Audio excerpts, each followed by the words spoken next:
Today, I'd like to talk about the claim they've been told by their GP that you're fine and your blood tests are normal. And this is in relation to perimenopause. But in other news, who else is feeling this? It feels like a deep bone grief, like it feels like a real painful, although it's exciting and it's a new phase of life.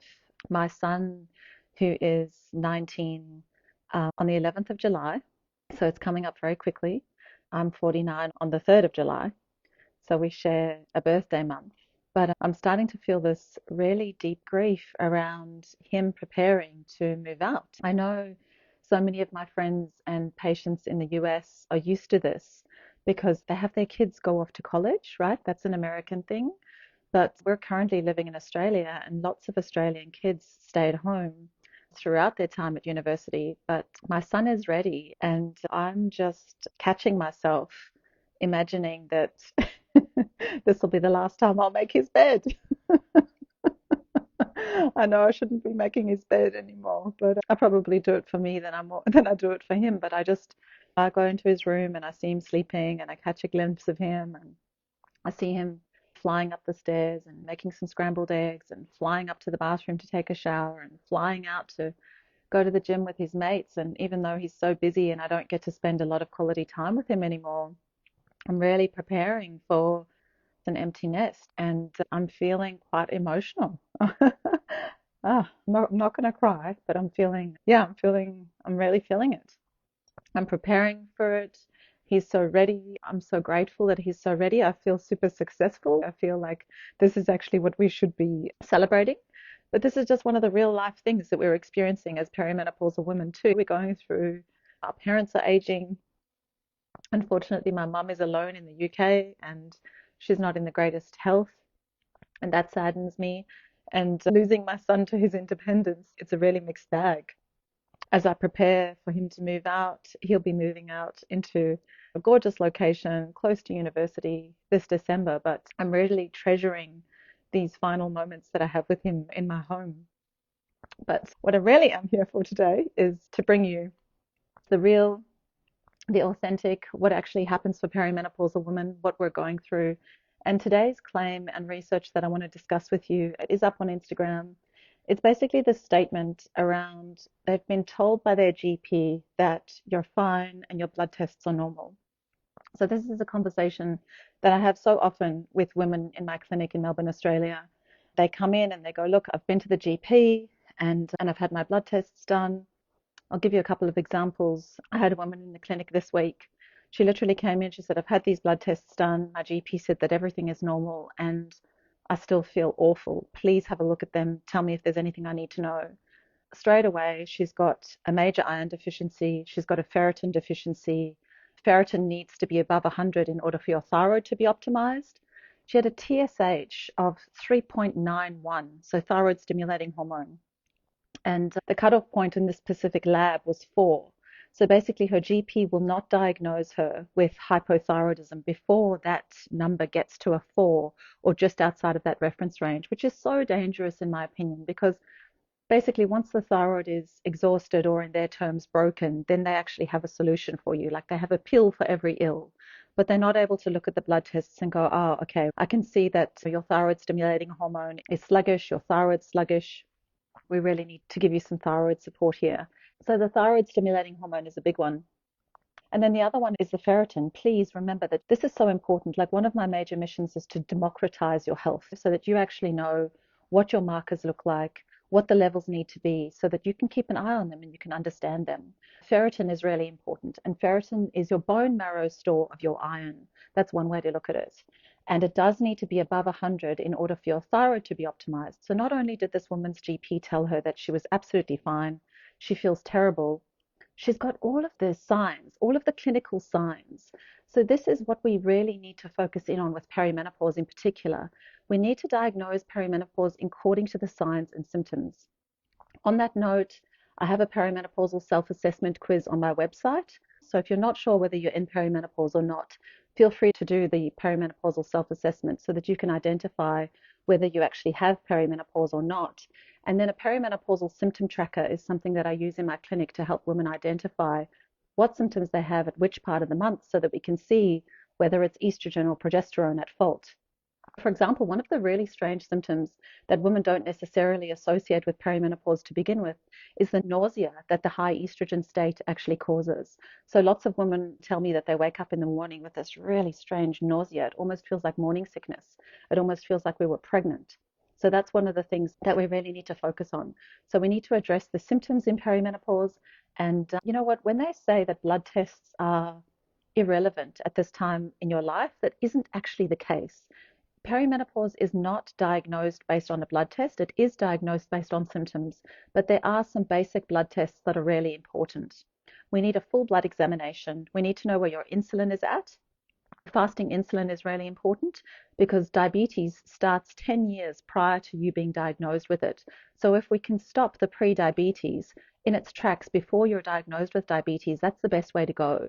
So we need to see your fasting insulin. We need a full thyroid panel. I cannot tell you how many times patients have a brilliant TSH or a thyroid stimulating hormone reading, and they have thyroid antibodies. So they actually have Hashimoto's thyroiditis behind the scenes, which really needs to be treated. Otherwise, again, these women are not going to feel themselves and they're not going to feel great. Yeah, so getting back to the fact that they've been told by their GP that you're fine and your blood tests are normal, you really need to find a practitioner that can read between the lines of those reference ranges. And you've also got to remember that those reference ranges are only a reference range that pertains to the clinic that you received those blood tests from. And something that's really important for you to remember around that is that, the question is who gets their blood tested most frequently and most often? It's the really sick and it's the aging.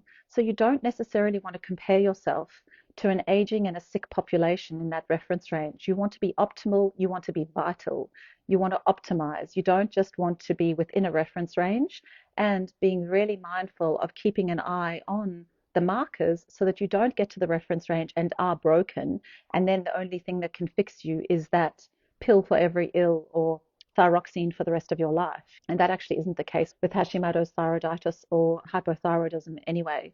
You can treat that in really beautiful functional ways, but that's another live. So today I'll dive into this. They've been told by their GP that you're fine and your blood tests are normal. I'm reading off my Instagram post, which is backed up by the research. So if you haven't seen me do this before, this is my second one. I'm going through all of the claims in the book that I've just written alongside the research that pertains to that claim so that I can start to explain the complexities and the intricacies of perimenopause and what we need to look at, how we need to treat it so that we can actually be incredibly vital and really thrive and not just feel like rubbish during this time, as well as taking into consideration the biopsychosocial impacts on us as human beings, like, for example, me preparing my son moving out. So they've been told by their GPs that you're fine, your blood tests are normal, when the medical system dismisses your experience. Now, the common experience is your blood tests are normal. But does this sound familiar? Have you been somebody who's been told that your blood tests are normal, but you feel awful? You're fine, your hormones are normal, this is just stress, you're too young for menopause. So often, if GPs don't actually know how to treat perimenopause, they're looking for menopause, and they'll have a 41-year-old woman sitting in front of them or a woman between the ages of 35 and 55, and they will dismiss her because she's not menopausal. So these symptoms are in your head, or this is just about right for your age, love. You feel leaving unheard, dismissed, and questioning yourself. But the research actually shows that this is a systemic problem. There is an incredible professor called Professor Joyce Harper. She's in the UK. She actually ran an online study in 2022. And what the research found, it was an online survey of perimenopausal women, and the women reported how they were recommended blood tests that did not reveal a perimenopausal status and so were dismissed and simply not believed, which is just, it's infuriating. The research reveals the problem. The problem, there was an over-reliance on the diagnostic blood tests, although these have been deemed to be unhelpful. So when I say that the blood tests are unhelpful, they're not there to diagnose perimenopause, but there are so many blood tests that are extremely helpful for perimenopausal women. And that was the research done by Professor Joyce Harper et al. So why blood tests fail? Why the standard blood tests miss perimenopause? The science is clear. Hormonal levels fluctuate wildly during perimenopause. Sometimes the estrogen can be as low as prepubescent estrogen levels prior to them coming in. And then during perimenopause, they can go from like literally 50 to 300 times higher than in our fertile years. So estrogen is roller coastering. Progesterone is the hormone that leaves the scene first. So progesterone is actually quite worthwhile testing so that you can see how low it is. So please keep that in mind because progesterone leaves the scene first. Estrogen is fluctuating wildly, and it's actually the drop from the high to the low that the brain interprets as the emergency. So that's when we have the increase in norepinephrine and epinephrine and stress hormones. So that's why the majority of perimenopausal women are actually consistently in a sympathetic dominant nervous system state. So why blood tests fail? Why standard blood tests miss the perimenopause? The science is clear. Hormone levels fluctuate wildly during perimenopause. A single blood test is like taking a photograph of a movie. It misses the whole story. And then why blood tests fail again? FSH, which is follicle stimulating hormone, and estradiol levels can be normal one day, abnormal the next, and different at different times of your cycle. Your experience matters more than a single test result. So your symptoms, the symptoms that you're experiencing in a cyclical nature, and it's really up to you to make sure that you're tracking your cycles. I use a free app called Kindara. I highly recommend it. And then I also have a perimenopausal symptom tracker that I use with my patients.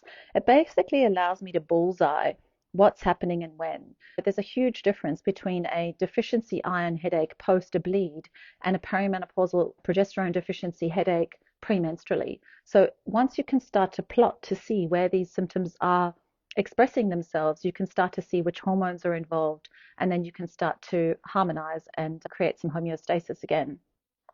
So the broader impact, what this dismissal does, and this is research from Ray et al., and that was in 2023, this basically shows that women feel their well-being is negatively impacted throughout their reproductive lives when symptoms are dismissed. And that is just ridiculous. And I know that I mention this all the time, but it is just so important. Dr. Lisa Mosconi was quoted on a podcast or in a conversation saying that women are literally owed a decade of research, if not more. So the broader impact, the impact includes a loss of trust in healthcare, delayed proper treatment, worsening symptoms, and mental health consequences, feeling isolated and invalidated. And what this does is it affects our quality of life, but it also affects the quality of life of everybody else around us. When you think about the fact that women are the nucleus so often of the family home, the kids rely on us, our husband relies on us, we've got professions, we've got work, we've got colleagues, we've got friends, we've got family. All of these people rely on us and we're at the center. So if we have worsening symptoms and mental health consequences, and if we're feeling isolated and invalidated due to our experiences in the doctor's office, this is not okay. It's not okay. Women desire better training for healthcare professionals regarding women's health issues and menopause. And all of that came out of the study. And I believe that you do deserve better. Your experience is valid. The research is clear. Standard diagnostic approaches often fail perimenopausal women. You deserve healthcare that listens to your symptoms and understands the complexity of hormonal transitions. So we need to look at the whole picture and not just at the lab values to validate your lived experience. So your symptoms are real, your experience matters, and you deserve proper care. And this is what the research is showing. So please don't dismiss. I'm not saying we need to dismiss blood tests at all. We desperately need blood tests, and we need the right blood tests for perimenopausal women. So I'll just run through a couple of things that I find most helpful and really, really important in the clinic. So please, too, with all of these claims and research lives, I'm looking for your questions. I want to know what confuses you about perimenopause and about your symptoms between the ages of 35 and 55 so that I can start answering those questions for you. I've hopefully answered all of the questions, or at least a lot of them, in the book, which should hopefully be published this year. See how I go. It's such a process. So the blood tests that are helpful: a full blood examination. I want to see full thyroid tests. I want to see TSH. I want to see T3, T4, reverse T3, and I definitely want to see thyroid antibodies. The thyroid often goes out in perimenopause. Like in the biz, we call it thyropause. And please keep in mind that all of this is a brain symptom. All of the symptoms that perimenopausal women are experiencing are brain symptoms. So this is about your hypothalamus, pituitary, adrenal, ovarian axis. So the HPA and the HPO axis. So the thyroid is intricately related to your adrenals, and you cannot ignore the fact that your gut is in the middle. So on the basic blood tests, we want an FBE, we want a full thyroid test, we want fasting insulin. GPs most often test glucose, but fasting insulin shows pre-diabetes way before it starts. AST and ALT are really important. I can basically diagnose non-alcoholic fatty liver disease from an ALT result. And like I said to you, so many women come into my clinic and they actually show me their blood test results and they go, oh, here are my blood test results. My GP said everything's normal. Can you just help me tweak a couple of things? Because I really don't feel good at all. Like I said before, this happened in the clinic this week. From her blood test results, I was able to diagnose that this beautiful 41-year-old perimenopausal woman had hypothyroidism. So her thyroid is sluggish. We still don't know whether she has Hashimoto's thyroiditis, so we're testing the antibodies next. She also has non-alcoholic fatty liver disease. So she's got fat depositing on the liver. She has a family history of diabetes and heart attack. She also has anovulatory cycles, which are causing extreme insomnia. With perimenopause is that you really need to know what you're looking for, because you can miss these subtleties because they can all seem just a little subtle. Something's not quite right here. But when you string all of the symptoms together, you know exactly what's happening. So for her, she's having these anovulatory cycles. She's not making enough progesterone. That's impacting her sleep. When that gets worse, the next thing that you start to experience is anxiety. Some women experience the anxiety first and then the insomnia when they have a progesterone deficiency. In her case, she's experiencing the insomnia. What happens when you don't sleep, particularly if you have the hypothyroidism? You wake up, you feel like you've been run over by a bus. You basically feel like you're smashed. And then the next thing that happens is, because cortisol has been high all night, melatonin hasn't got to where it needed to be. So your circadian rhythm is disrupted. So quite often you don't have a morning appetite. You don't know when to eat. You don't know what to eat. You don't know when to ovulate. Circadian rhythm disruption is a huge issue in our society. Yeah, that's an entirely different life. So with that progesterone deficiency, she's having those anovulatory cycles. She's experiencing that insomnia. She hasn't started to experience the anxiety yet, but I'm here to tell you that's on its way. And then when I noticed that she had the non-alcoholic fatty liver disease, I just asked her a couple of questions and I said to her, have you noticed there's a condition called nigricans, which is basically a darkening of the skin, either around the neck, underneath the arms, or the groin. And that can be a sign of insulin resistance. And she said, oh my God, the groin. She goes, the skin in my groin has become darker. And I said to her, have you got any more of those? Have you got any skin tags? And she said, yes, absolutely. I've just started to develop skin tags. She's only 40. But her main concern was, you know what? I've just, since COVID, since 2020, I've put on 1 kilogram every year. So she's put on 5 kilograms since 2020. So she's 5 kilograms higher than she'd like to be at the moment. But the problem is this. It's not necessarily the weight loss, it's the weight loss resistance. So according to her at this point in time, I'm doing all the things, I'm eating appropriately, I'm exercising, and I can't lose the weight. So by looking at her TSH levels of 3.91, she's got the subclinical hypothyroidism. Her metabolism is underactive. Not only is her metabolism underactive, but she cannot burn fat as fuel. So we need to focus on getting her metabolism back in a reference range that's right for her, so the metabolism can come back online. We need to ensure that she is burning fat as fuel, so she's metabolically flexible. We need to get rid of that non-alcoholic fatty liver disease, which we can turn around in 3 weeks, by the way, with the appropriate dietary interventions. And we need to work on her stored iron levels and her iron levels. She's not a candidate for another infusion. She's had so many iron infusions, but she actually hasn't been able to keep the iron regular. So we need to do this through dietary and lifestyle advice. So please get the right blood tests, make sure that you've got the right practitioner interpreting your blood tests correctly for you, and don't let anybody dismiss you because they can't diagnose perimenopause from a blood test. Perimenopause needs to be diagnosed from a symptom perspective, and you need a practitioner that understands all of the crazy symptoms of perimenopause. I will definitely be going through those in one of my next lives, so stay tuned. I'll be doing a deep dive into which tests are really incredibly helpful, tests that show our progesterone, our estrogen, our androgens, our cortisol, our melatonin, our B6s, our B12s, The test that I'm talking about is the Dutch Plus. I absolutely love the Dutch test. It's very helpful so that we can see everything that's going on around us so that we know where to focus in order for us to be super vital. But I do need to do a catch up live, so I'll be diving into the next one very soon. Thank you so much for joining me. My name's Dr. Kirsty Holland. I've been in this space for 25 years. I absolutely love it, and I'm here to answer all of your questions. So DM me if you have questions that are private. Otherwise, pop them in the comments underneath the live, and I'll try to get them in the next one. Take it easy, and if you are getting ready for your big boys or big girls moving out of the home, I really send you love, and I'm really interested to see how we all process through this next phase of the nest emptying. I'm so grateful for the love of my life. I only married the love of my life last year. And yeah, I'm really pleased. I spent 20 years as a single mom. It's been pretty challenging without a love of your life. And now that my son is 19 and ready to leave the nest, I'm so grateful that I have someone to share my life with. But I'm also very interested to see how we all process through and how we all experience the next 6 months, and him actually moving out in December. That's going to be interesting too. But I can honestly tell you that I'm definitely feeling a deep sadness, and I'm also so grateful. But it's an interesting time, this old perimenopause. Thank you so much for being here with me, and I look forward to the next one. Take it easy and have a beautiful day.